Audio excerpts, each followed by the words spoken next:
Hello, boys and girls. Well, who do you think I've got here again to meet you? Can you guess? Shall we give you an idea? Listen to his own little song. Oh, I'm a little nodding man. I always nod my head, except, of course, when I'm asleep and cuddled up in bed. My little head is on a spring, so tap it and you'll see how it goes niddy, noddy, nod, as happy as can be. Oh, niddy, niddy, noddy, nod, and niddy, noddy, ned. For I'm a little nodding man. You know, it's a funny thing about Noddy. He's a dear little man, but oh dear me, he does get into trouble. One day he woke up with a particularly happy feeling.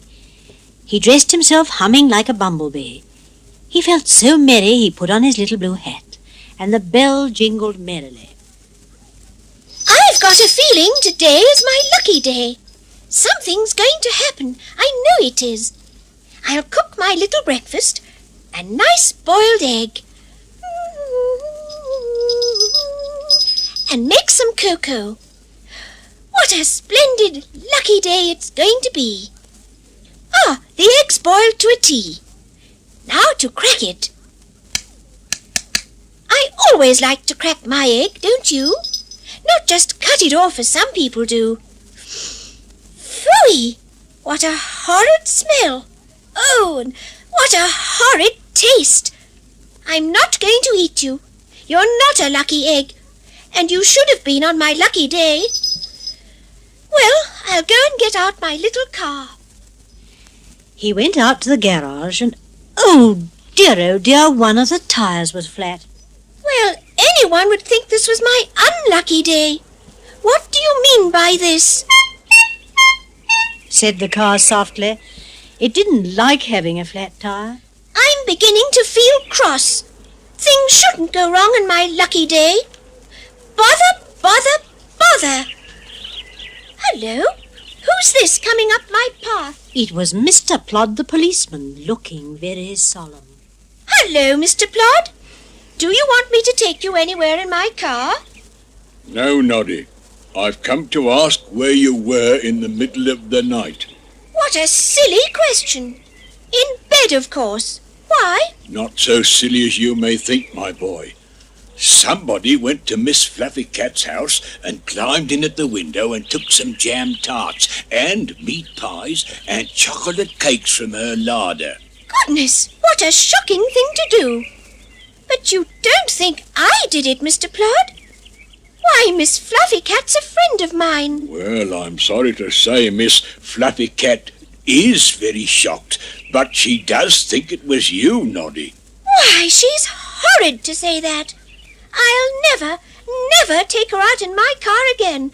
Never. Now that's enough nevers. Miss Fluffy Cat heard the jingling of a little bell as the thief climbed out of the window, and you're the only one in Toy Town that jingles when he walks, Noddy, because you've a bell on the end of your hat. Noddy's head nodded fiercely at Mr. Plod, and his bell jingled loudly and fiercely too. I didn't go near Miss Fluffy Cat's house in the night. I wouldn't. Now that's enough wouldn'ts too, Noddy. Mr. Plod shut his notebook and looked sternly at poor Noddy.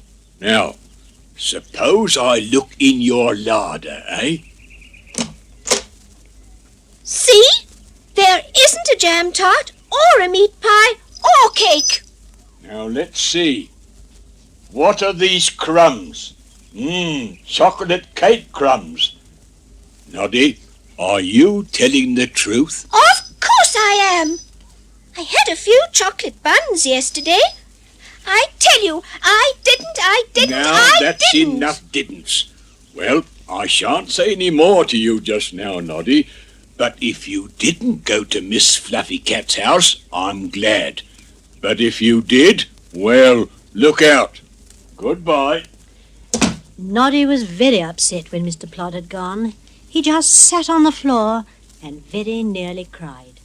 I thought it was my lucky day, but it's not. I didn't go to Miss Fluffy Cat's. Unless I walked in my sleep. Could I have walked in my sleep? No, I'm sure I didn't. Noddy pumped up the flat tire and took his car into the village to look for passengers. But nobody hailed him. Nobody even called good morning. Why does everyone look away from me? They won't even speak to me. Surely Miss Fluffy Cat couldn't have told them she thinks I went to her house in the middle of the night. But that was just what Miss Fluffy Cat had done, and poor Noddy didn't get a single passenger all day. Nobody loves me any more. I think I'd better go and tell Big Ears about it tomorrow. I'm sure he will still love me. Next morning, just as Noddy was getting dressed, he heard a loud knock at his door. And there was Mr. Plod, with his notebook in his hand, looking very stern indeed. Noddy felt afraid. He opened the window and looked out. Good morning, Mr. Plod. Is there anything I can do for you? Open the door. I have something to say to you, little Noddy. No, you say it out there. Don't be silly, Noddy. I've come to ask you where you were last night. What, again? I was in bed all night, except when my feet stuck out from the blanket and I got out to put them back in. Noddy, someone with a jingly bell got into Mr. Wobbly Man's house last night and took a box of ginger biscuits. Well, it wasn't me. Go away, Mr. Plod. I'm a good little Noddy, I am. Mr. Plod went away looking very stern, and Noddy rushed into his little car quickly before Mr. Plod could come back.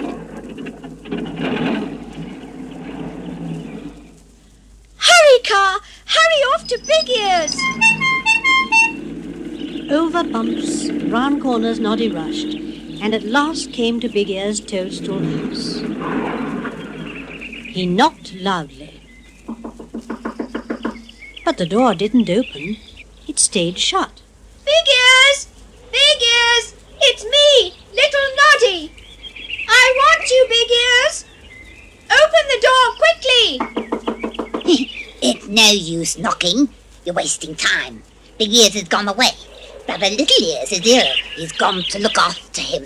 Oh, dear. Where does Little Ears live, Bunny? Oh, I don't know. I've got no idea. Can you twitch your ears, Noddy? Of course, but I'm not a silly rabbit. How rude. Oh, dear. Everything's gone wrong. Nobody loves me anymore. Mr. Plod is cross. Big Ears has gone away just when I want him. Now what am I to do?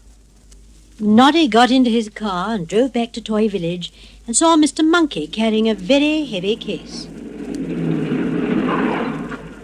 Hey, Mr. Monkey, do you want me to take you to the station? No, thank you. I've heard queer things about you, Noddy. Oh, very queer.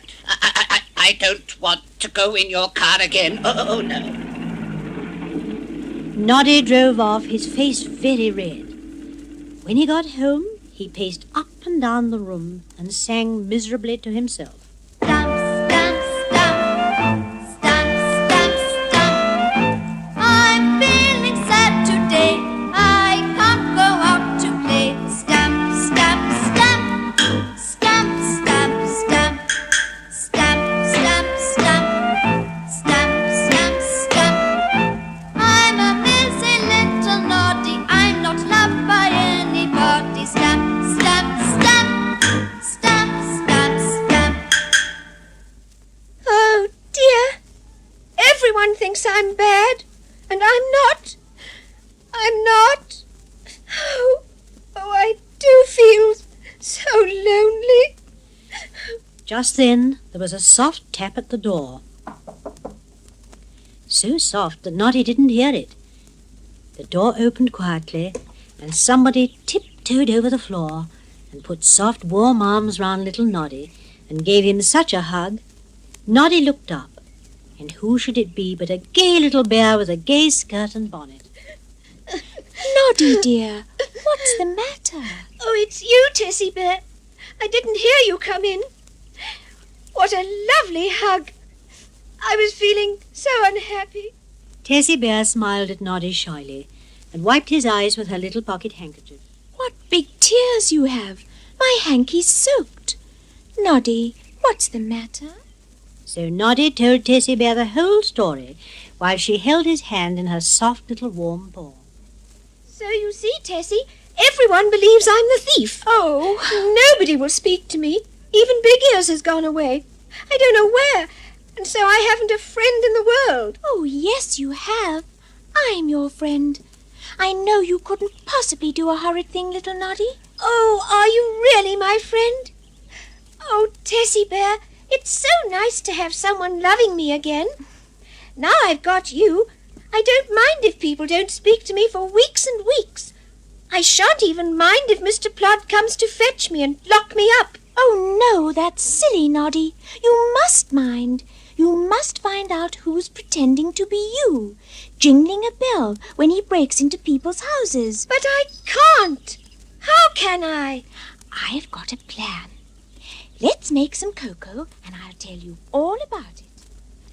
Tessie Bear's plan was a good one. She explained that the thief must have bought a bell so that he could pretend to be Noddy.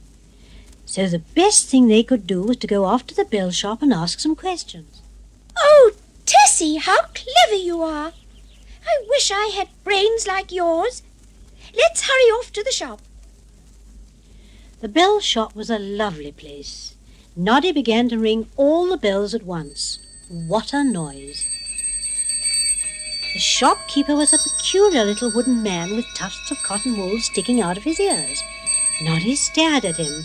Have you got earache? No, I just get tired of the noise of the bells, that's all. Do you want to buy one? I see you have a nice one in your hat. No, we don't want to buy one. We just want to know whether you have sold a bell lately that makes a jingling noise just like Noddy's. Oh, well, let me see. Oh, yes, I have. I sold one each to the reindeer in the Noah's Ark. They said they didn't feel like reindeer unless they had bells that jingled. So they came for bells. And I sold a bell to a sailor doll for the little donkey she has. Did you really? I'm sure Mrs. Sailor Doll's not the thief, Tessie. Oh, and I sold a nice little bell to the Clockwork Mouse, but I don't know why he wanted it. He's so timid. He'd hate people to hear him coming along. Oh, dear, Noddy. I don't think my idea was a very good one. Oh, I'm sure it's not any of those people. We'll never find the thief. Never mind, Tessie. Let's go home and have some more cocoa. You might have another good idea. Come along. Just as they were driving back to Noddy's house, they saw the little Clockwork Mouse. He ran into a doorway as soon as he saw the car, because he was afraid of things that ran along the road. See how scared he is. He would never dare to rob anyone. We won't even stop to ask him about the bell. Wait, little Noddy, stop the car. He isn't wearing his bell. Let's ask him why. Hey, little mouse, why aren't you wearing the bell you bought at the bell shop? Oh, I'm not wearing it because I didn't buy it for myself. I bought it for someone else. Who? Don't shout at me like that. My whiskers will fall off. Sammy the soldier asked me to buy him one, and he gave me 5 cents. Noddy, if it's Sammy the soldier, maybe he'll break into someone else's house tonight, and we might catch him. But how would we know where to look? We could listen for his bell. You'll have to wear your hat inside out, so your bell won't ring, or else we'll keep thinking we heard Sammy and it will be you. Do let's creep out when it's dark, Noddy, and see if we can catch Sammy. You mustn't come, Tessie. You might get hurt. But you could look after me, Noddy. Well, that made Noddy feel very brave indeed. So they decided to creep out when it was dark. What an adventure!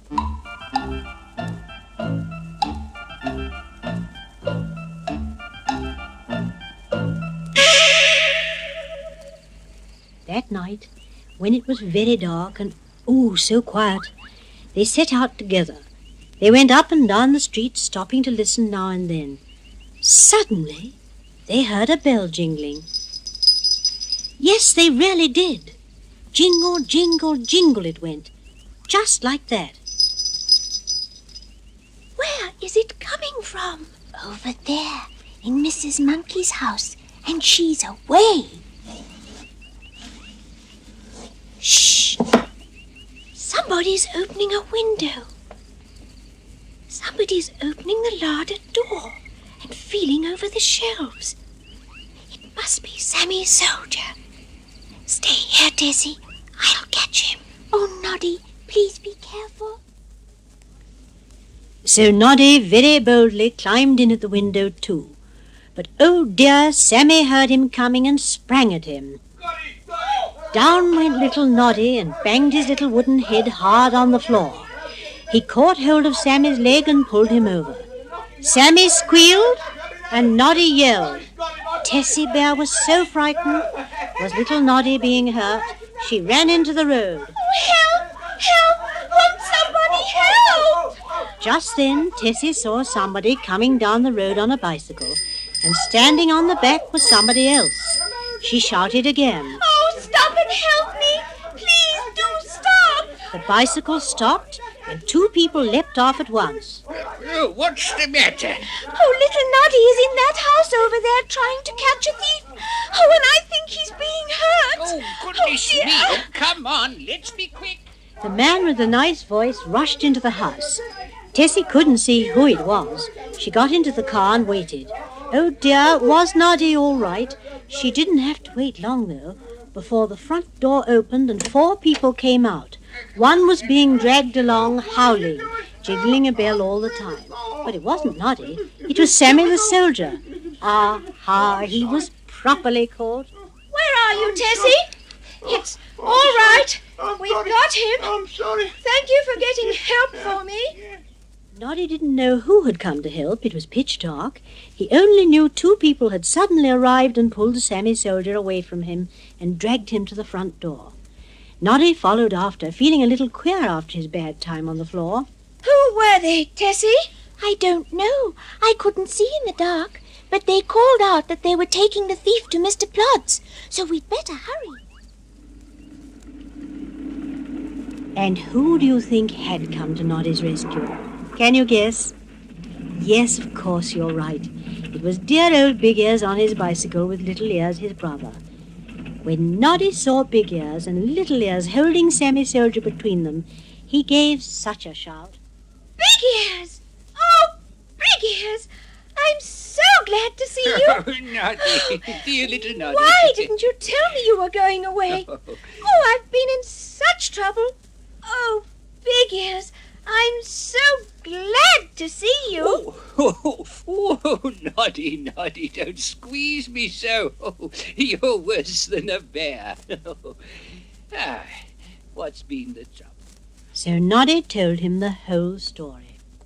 And if it hadn't been for little Tessie Bear, I would never have caught Sammy Soldier, and nobody would ever have spoken to me again. And Mr. Plod would have taken me off to prison. I'm sorry I thought wrong things about you, Noddy, and I'm sure everyone else will be sorry too. It was the bell jingling that made us think it was you. Sammy Soldier deserves a good spanking for that. Well, if you don't give him one, I will. At that, Sammy dived under the table with a yell. And tomorrow we'll give Tessie Bear a tea party because she's so clever and sweet. You're lucky to have a friend like Tessie, Noddy. Oh, I am. Indeed I am. Oh, Tessie, you're a wonderful little bear. Do you really think so, Noddy? I'm not really, but I'm glad you think so. The next day, everybody turned up at Noddy's house with a little present for him and for Tessie Bear to say how sorry they were for thinking horrid things about Noddy. And they all had the most wonderful party. Don't you wish you could have been there? I do too.